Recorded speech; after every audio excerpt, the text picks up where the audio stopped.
Hello, welcome back to my channel. I'm sorry about the audio. I'm sat out in the garden today. I thought it was a really nice time to be outside, so I'm recording out here.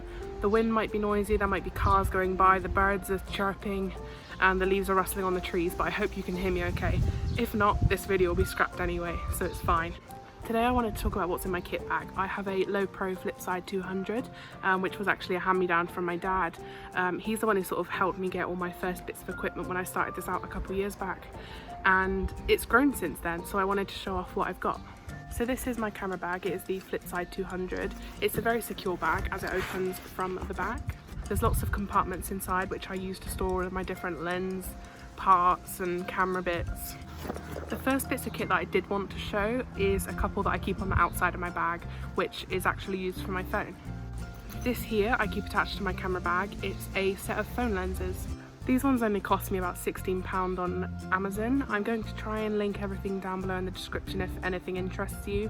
If I can't find anything to do with the price of these items, I'll just try to put as much information as possible. I can't remember the company that I bought these with. These are pretty standard. You can get them from anywhere between £10 to £20 on Amazon, eBay, such. When I first got these, I really expected them to be really awful. I've had a couple lenses before which were super cheap when I had literally no money to my name. So I tried them out and they were really awful. I tried these out and they're actually surprisingly good. There are a couple brands on the market for phone lenses which are really good. I'll try and list them in below. Another two items on the outside of my kit bag are these two. These are phone tripod holders.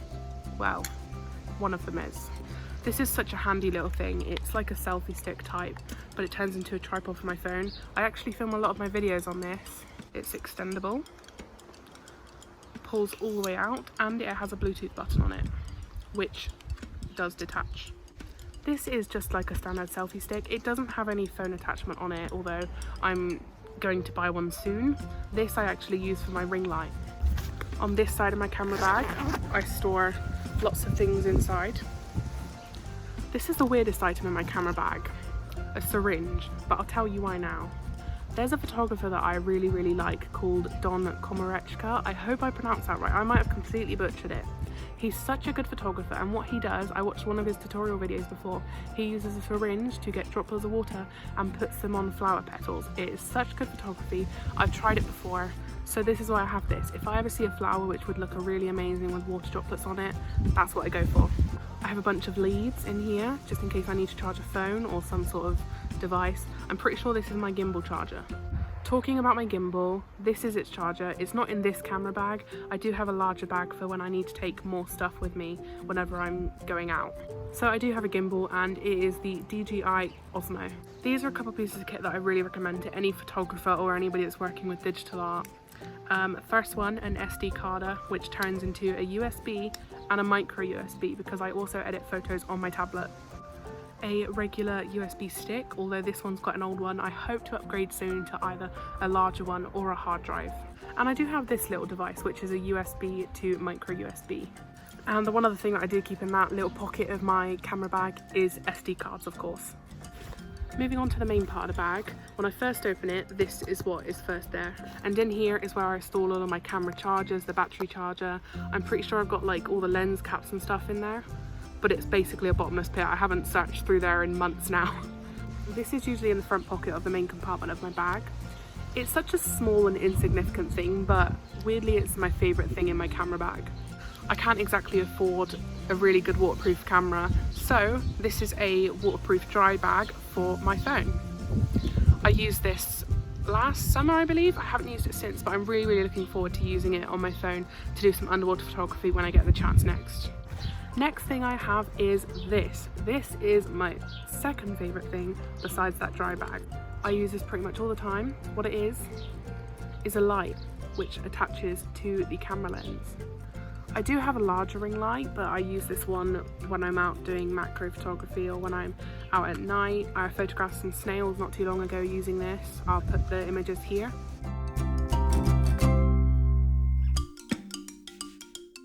I would really recommend this to any photographer who's on a budget and can't really afford huge expensive lights. This cost me £20 to £25 on Amazon, I believe. One thing I do usually keep in my kit bag is ND filters. The ones that I've been using for the last month to a year, I use them on and off, are actually my dad's. So I've just given them back to him, so I'm not going to take them back again because I've had them for like over 2 months now. But I do plan on getting my own eventually, which will be an essential part of my kit because I love doing long exposures. This is my next piece of kit and probably the thing I use the most besides my camera. These amazing things right here are extension tubes. They are used for macro. They are a cheaper alternative to a macro lens. So I have 3 of these, a 31mm, 21 and a 13mm. So all of the photos that I take in macro are done with these. They are absolutely magical, really cheap in comparison to macro lenses. I think the only other cheaper option I can think of is the reverse lens technique, where you can either just hold your lens up to your thing or you can get an adapter and turn your lens around. Research that, it's a really good method. These are really old. Again, they were hand-me-downs from my father. He's also a photographer. They are by Jessup. I will try and find a link, but it might not be manageable. This here is something I would recommend to any photographer who does long exposures or anything on a tripod which requires much more stability. It is a remote shutter, or a shutter release as some people call it. This, you simply press down the button and it takes your photo for you, where you don't have to touch the camera at all. Mine's quite simple, it doesn't have any timer on it. The way that I work it is I just either hold it down or I can lock it into place and then unlock it. This is something that I haven't used in a while and completely forgot I had. This is an extended viewfinder. If you attach this bit to your camera, you'll be able to look through here. So I used to use it for low down shots. If I was getting like a low to the ground view, I would attach this to my camera and it would make it easier to just look down instead of getting down on the ground. The final bit of kit that I have in this camera bag is, of course, my camera, my pride and joy. I have a Canon EOS 550D. It's quite an old one. It was originally released back in 2010, so this camera could be up to 10 years old. I use a 17 to 85mm lens. I really do hope that I can upgrade my camera soon enough. I'm hoping to go for the 1200D. It's quite a small upgrade. I'm not expected to go for anything brand new or really amazing because I'm on a budget. But as most people say, it's not the camera that makes the image, it's the person behind it. And although I don't fully believe that, I like to put a little bit of my trust in that, just so that I can have a little bit of peace of mind. A good camera does make a good image, but just as equally, the person makes a good image. So what the camera can't do, I hope to make up for. My lens is a Canon ultrasonic, and of course I said this camera is the 550D body. I will link both down below, or if I can't find them because I'm pretty sure this camera is discontinued, I will post information about it from the official Canon website.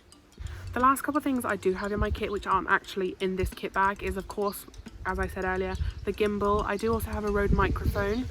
I use a Benro IT15 for my tripod, which is actually what I'm using to film this video right now. I didn't really like this tripod at first because it's not exactly one of the normal brands for tripods. I hadn't heard of Benro before, but it's a very sturdy tripod. It's really reliable, and it can be used as a monopod. So I will try to find that one below as well. Again, no promises, but please check the description for all the links to these items. Going through my kit bag, I realised that with the types of photography that I do, there's lots of stuff that I still could use that I haven't used in a while. As I said, the extension tubes are what I use the most for macro, but again, I could use those for wildlife stuff. I could use the viewfinder for wildlife stuff also if I needed to get low down to the ground.